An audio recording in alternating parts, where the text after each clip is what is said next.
प्रनष्ट शल्य विज्ञानीय। श्लोक नंबर 3 देखो, 3 में बताया गया है शल आशुगमने धातु। शल्य जो है ना, शल शब्द से बना है और उसको श्वल शब्द से लिया गया है ऐसे। और श्वल का मतलब होता है आशुगमन। आशुगमन का मतलब है जो गति करे।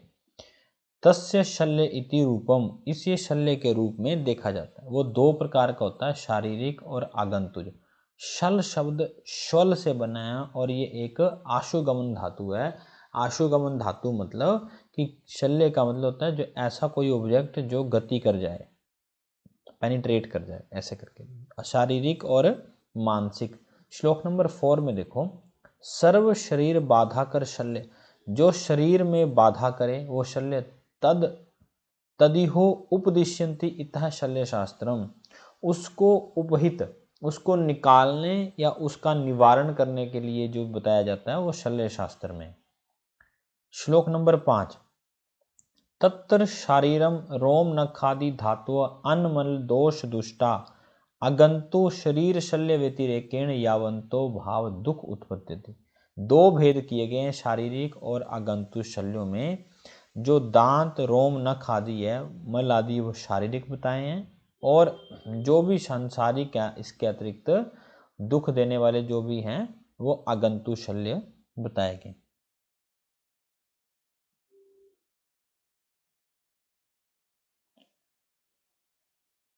इसमें से एक बार क्वेश्चन आया था कि शल्य कितने प्रकार के बताए गए हैं ना। ये शारीरिक और आगंतुज, पीछे भी हमने पढ़ा 2 प्रकार के। तो शारीरिक और आगंतुज, शारीरिक कौन से शल्य होते हैं, जो रोम नख वगैरह होते हैं। और आगंतुज कौन से होते हैं, शरीर शल्य व्यतिरेकेण, उसको छोड़ के। ये शरीर शल्य व्यतिरेकेण लिखा है, उनको छोड़ के बाकी कोई भी एक्स्ट्रा पार्टिकल हैं वो आगंतुज शल्यों में आते हैं। श्लोक नंबर 6 देखो, तत्र अपि विशेषण लोह आयेष्यव, विशेष करके लोह को माना जाता है। विशेष करके लोह को शल्य माना गया है ना। शल से लोह शब्द का ग्रहण होता बोलते हैं। लोहान अपि दुर्वारत्व अणुमुखाद दूर प्रयोजक करवात शर एव धृति। और ये जो शल्य है इससे दुरात्वात अणुमुखात, शल्य शब्द से ऐसा प्रतीत होता है बोलते हैं कि उसका मुख पतला होना चाहिए, तभी पेनिट्रेट कर सकता है, तभी शल्य बन सकता है। दूसरा दूर प्रयोजक, दूर प्रयोजक मतलब भेद के बड़ा दूर निकल जाने वाला। या फिर शर एवधिति, या उससे सीधा सीधा शर शब्द का घोतक होता है। मतलब जब भी हम शल्य बोलते हैं तो हमारे दिमाग में कहीं ना कहीं शर शब्द आता है। शर का मतलब होता है बाण। जब भी हम शल्य समझते हैं तो उससे हमें एरो की इमेजिनेशन होती है कि एरो की तरह होगा, इसलिए शर शब्द को शल्य के लिए घोतक किया गया। इस तरीके से बताया। श्लोक नंबर नेक्स्ट 7, 2 प्रकार के शल्य होते हैं या शर होते हैं, एक करणी एक श्लक्षण। करणी का मतलब होता है जिसमें कर्ण युक्त होता है। कर्ण मतलब जैसे ऐसे बना जाते हैं एरो को। एक कर्ण युक्त हो सकता है, एक सीधा हो सकता है। 2 प्रकार के शल्य हो गए, कर्णयुक्त और श्लक्षण। इसको शर भी बोल सकते हैं, पूछ सकते हैं वो, और शल्य भी पूछ सकते हैं।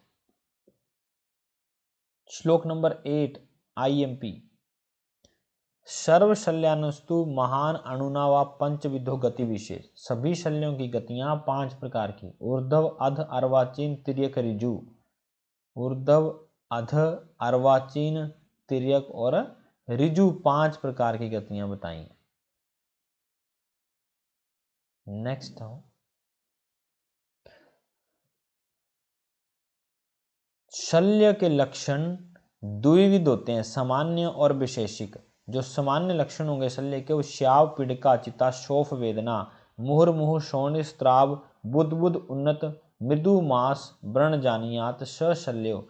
ये सब सामान्य लक्षण है। सामान्य लक्षण में पीड़ा होना, स्त्राव होना, शोफ होना, वेदना होना, शोणित निकलना, बुद्बुद बदमाश होना सामान्य लक्षण। विशेष लक्षण पूछे जा सकते हैं। विशेष लक्षण में त्वकगत शल्य होगा तो त्वक में विवरणता, शोफ और काठिन्य होगा। मांस में शल्य होगा तो शोफ अतिवृद्धि, शल्य मार्ग अनुपसरोहति, शल्य का मार्ग बढ़ेगा नहीं, भरेगा नहीं। पीड़ा असहिष्णुता, ओष पाकश, मांस में होगा तो पस फॉर्मेशन और पाक भी होगा। पेशी अंतरस्ते, ओष चोष शोफ वर्जनम, अगर पेशी में मसल में शल्य होगा तो चोष और शोफ के अलावा बाकी जो है वो पीड़ा वगैरह मांस की तरह ही होगी। सिरा गते, सिरा अधमान, शिरा शूल, सिरा शोफस आईएमपी। स्नायुगत शल्य, श्रम्भ आईएमपी मार्क करना, श्रम्भ उग्र रुक, स्नायु में श्रम्भ और तीव्र वेदना होती। स्त्रोतोगत स्वकर्ण गुण हानि, स्वकर्ण मतलब जिस स्त्रोत में होगा उन्हीं स्त्रोतों के गुणकर्म में हानि होगी। धमनी में होगा तो सफेन रक्त मीर्य नीलम, श शब्दों निर्गच्छति, अंग मर्द पिपासा हल्लास। धमनीगत शल्य में ये वाले लक्षण। अस्थिगत में विविध वेदना प्रादुर्भाव शोथस आईएमपी, विविध वेदना अलग अलग वेदनाएं और शोफ होना अस्थिगत शल्य का लक्षण। अस्थि विवर्गते, अस्थि पूर्णता, अस्थितोत्सहसो बलवश। संधिगत शल्य होने पे अस्थिवत चेष्टो परमश, कोष्ठगत, इतने दंडाएं करो। संधिगत होने से अस्थि की तरह ही चेष्टाएं होती हैं। कोष्ठगत होने से आटोप अनाह मूत्र पुरुष आहार दर्शनम व्रण मुखात, कोष्ठ में आटोप और अनाह होता है। मर्म गते, मर्म विदवत चेष्टे, तो इसमें देखो ज्यादातर तो इंपॉर्टेंट नहीं, जो थोड़े से डिफरेंट लगते हैं वही क्वेश्चन में पूछे जा सकते। श्लोक नंबर 15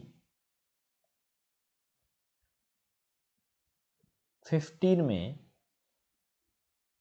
शल्य बीजानियत, शल्य को ढूंढने का तरीका बताया इन्होंने कि सामान्य लक्षण जैसे हस्ती, स्कंद, अश्व पृष्ठ पर्वत, द्रुम आरोहण, ऐसा करना। अगर शल्य का पता नहीं लग रहा हो तो हाथी घोड़े रथ पे इस तरीके से बैठना है, या पेड़ चढ़ना है, चलना है, दौड़ना है।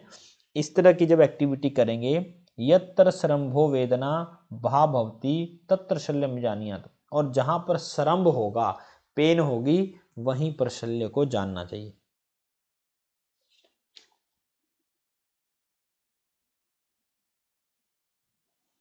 श्लोक नंबर 20। अस्थियात्मक भजन्ते तु शल्य अंतश शीर्यते, अस्थि जैसा शल्य जो होगा वो भीतर ही शीर्यन्ते टूट जाता है।